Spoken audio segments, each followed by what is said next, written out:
নমস্কার, সবাই কেমন আছেন? আশা করি সবাই ভালোই আছেন। আমরা আবার চলে এসেছি আমাদের আগমনীর একটা নতুন দিনের গল্প নিয়ে। আজ তো সানডে, তাই গুগল সকালবেলা ঘুম থেকে উঠে ওর বাবার সাথে চললো বাজারে। গুগল ব্রেকফাস্ট করেই যাচ্ছে, আমরা এসে ব্রেকফাস্ট করব। দেখছেন কাণ্ডটা? বাজার থেকে এসে হাতে দুটো চিচিঙ্গা নিয়ে নিয়েছে, ব্যাস এবার চললো ওটা নিয়ে। যাই বাবা, আগে গিয়ে সবজিগুলোকে গুছিয়ে রাখি, না হলে একটা সবজিও আর আস্ত থাকবে না। আজ বাজার থেকে পেঁপে, বাঁধাকপি, পটল, শসা, চিচিঙ্গে আর ওল এনেছে। এগুলো আজকে আর রান্না করবো না, এইগুলো থাক, এগুলো পরে রান্না হবে। যে কাকুটার কাছ থেকে আমরা সবজি নিই, সেই কাকুটার না ব্যবহারটা খুব ভালো। উনি রোজ বসেন না, ওই মঙ্গলবার, বৃহস্পতিবার, শনিবার আর রবিবার, এই 4 দিন বসে। তাই আমরা এই 4 দিনেই বেশি সবজিটা নিয়ে নিই। আমার মাকে দেখতাম পশু জাতীয় যে কোনো সবজি আনা হতো, সেগুলো কোনো দিনও ফ্রিজে রাখতো না, সবসময় রোদে রাখতো। আমিও ঠিক তাই করি। ওলটা বারান্দাতে রেখে দেবো আর বাদ বাকি সব সবজিগুলো ফ্রিজে রেখে দেবো। ওল মাখা খেতে কিন্তু দারুণ লাগে। আর মা আরেকটা জিনিসও করে, ওলের যে খোসাটা আছে সেইটাকে না ভালো করে সেদ্ধ করে নেয়।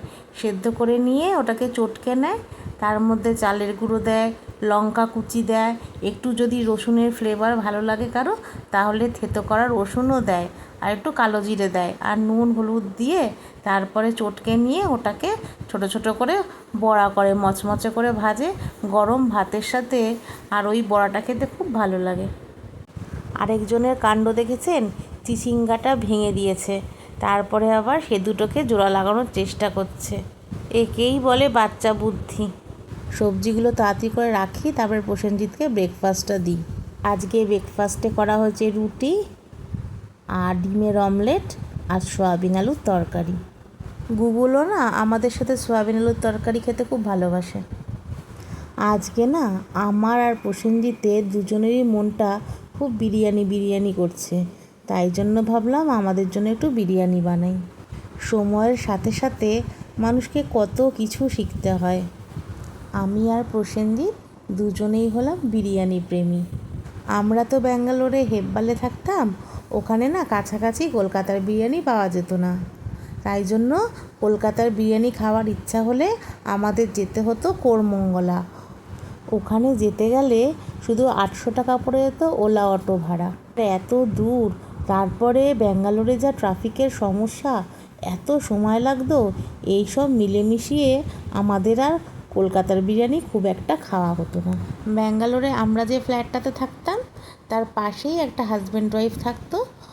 ওরা প্রায় বিরিয়ানি বানাতো, কলকাতা স্টাইলে বিরিয়ানি। ওরাও কলকাতা থেকেই গেছিলো, তাই জন্য আমি ওনাদের থেকেই খুব সোজাভাবে কিভাবে বিরিয়ানি বানাতে পারি সেটা শিখে নিয়ে নিজে বিরিয়ানি বানাই। কিন্তু প্রথম দিন না বিরিয়ানিটা যে বানিয়েছিলাম সেটা ড্রাই হয়ে গেছিলো, তারপরে করতে করতে আস্তে আস্তে ঠিক হয়ে গেছে।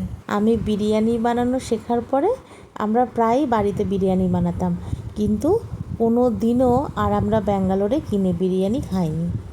কলকাতাতে আসার পরে এত বিরিয়ানির অপশান যে এখানে বরঞ্চ বিরিয়ানিটা আমরা কম বানাই, বাইরের বিরিয়ানি তো খাই।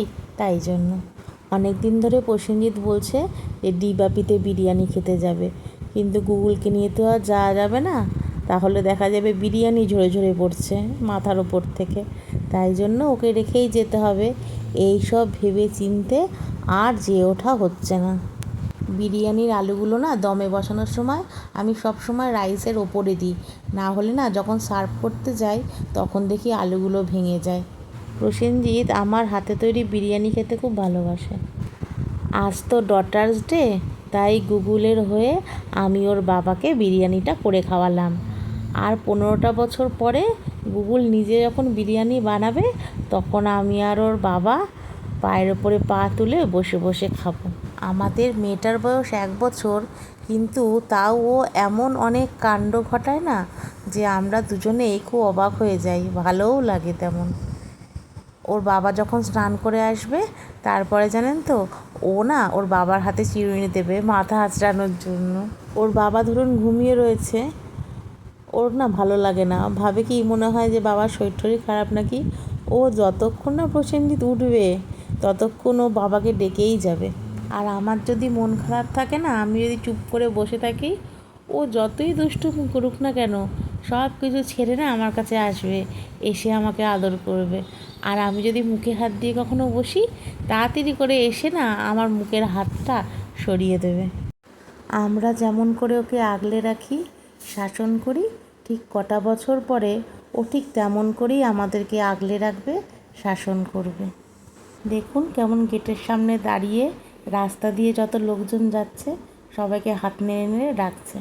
আর যারা যাচ্ছেন তারা ওর সাথে একটু কথা বলে তারপরেই যাচ্ছেন। আর দেখছেন সবাই কথা বলছে বলে আনন্দে কেমন একটু নেচে নিচ্ছে। আজ তাহলে আসি, আবার আসবো নতুন দিনের একটা গল্প নিয়ে।